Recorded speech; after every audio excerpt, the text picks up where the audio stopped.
să știi.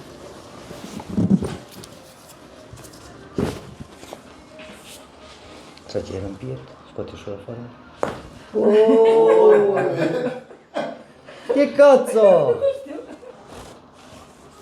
Bine. Tragere în piept, scoate ușor afară. Spatele. S-a auzit. Aoleu, dar nu l-ai simțit? Doar s-a auzit? Da.